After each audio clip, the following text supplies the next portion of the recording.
Szervusztok! Takács Ákos vagyok a Mannaturál ételmanufaktúrától, és a jövő heti menünket szeretném ajánlani. A jövő héten hétfőn kárpátaljai lilakapros lesz. Egy nagyon fantasztikus lilakáposzta, lilahagyma, olívaolajjal és egy kis kaporral, elképesztően finom étel. Tudnám ajánlani a tandori egytálételünket, az indiai csilis csodát, ami szintén kihagyhatatlan. Hadd emeljem ki a jövő heti ételek közül a székelykáposztát magtejföllel, ami egy igazi magyar specialitás, egészségesen elkészítve.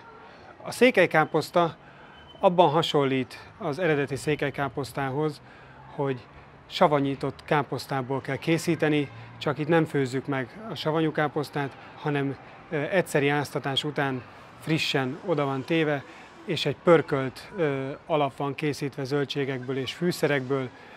Ebben áll ez a káposzta, majd tálaláskor egy napraforgó magból készített magtejfölt készítünk, és ez a magtejföl egy ilyen komplex ízt fog adni.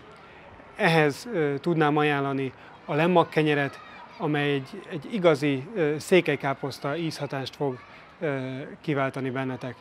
Jövő heti menünkből kiemelném a göcsei egytálételt tormakrémmel, vagy a csabait, amely egy nagyon finom mustárkrémmel van készítve. Mind a kettőhöz tudnám ajánlani a csodazöld salátát. A mi salátánkban az a különlegesség, hogy nagyon-nagyon vegyes. Többfajta zöld levelesből lett elkészítve, hogy az összes ásványanyagot, az összes enzimet, amire nap mint nap szükségetek van, be tudjátok vinni a szervezetetekbe egy salátából. Tudnám ajánlani a kolozsvári töltött káposztát, amely hús helyett egy nagyon finom magkőrözöttel van megtöltve, le van öntve magtejföllel, és egy fantasztikus magyar étel ízt ad. A főételek közül külön említeném a különleges holland magsajtkrémes egytálételt, ami mesés sajtízt ad, vegyes zöldségek, egy igazi rakott ételcsoda, érdemes kipróbálni. Aztán egy másik hasonló különlegesség a főételek közül a bajor egytálétel sörkrémmel leöntve.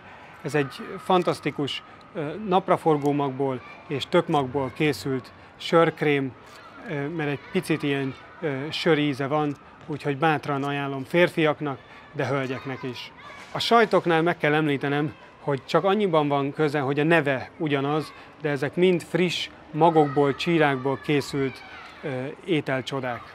Tudnám ajánlani a főételek közül az Antonelli spagettit, amely egy sütőtök, cukkini spagetti, és meg van öntve egy bazsalikomos, aszaltparadicsomos pestóval, elképesztő ízt ad. A sütőtöknek a enyhén édessége találkozik az aszaltparadicsomnak a sósságával, és a bazsalikom pedig egy külön ízt ad ennek az egésznek. Próbáljátok ki!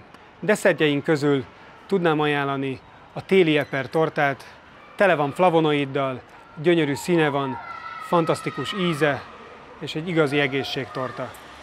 Bátran ajánlom azoknak, akik fogyni szeretnének, mert mindegyik tortánk fogyasztóhatással is bír.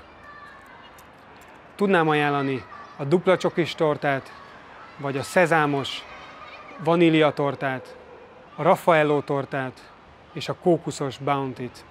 Italaink közül első helyen említeném a zöld turmixokat, melyet minden nap érdemes fogyasztanotok. Nálunk minden nap különböző ízekben megtalálhatjátok.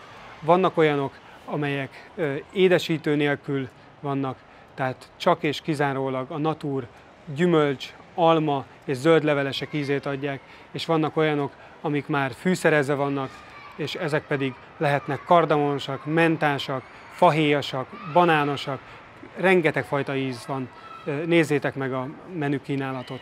A piros turmixokat, melyek céklával vannak, rengeteg folsavat tartalmaznak, ami sejtképző, minden nap szükségetek van rá. A mágtej, amely az összes aminosavat tartalmazza, a diótej úgy szintén. A dió formája hasonlít az agyra. egy csomó olyan anyagot tartalmaz, a diónak a csírája, amely az agyban a szinapszisokat építi. Sokkal jobb lesz tőle a teljesítményetek, a koncentrációtok. Fogyasszátok egészséggel!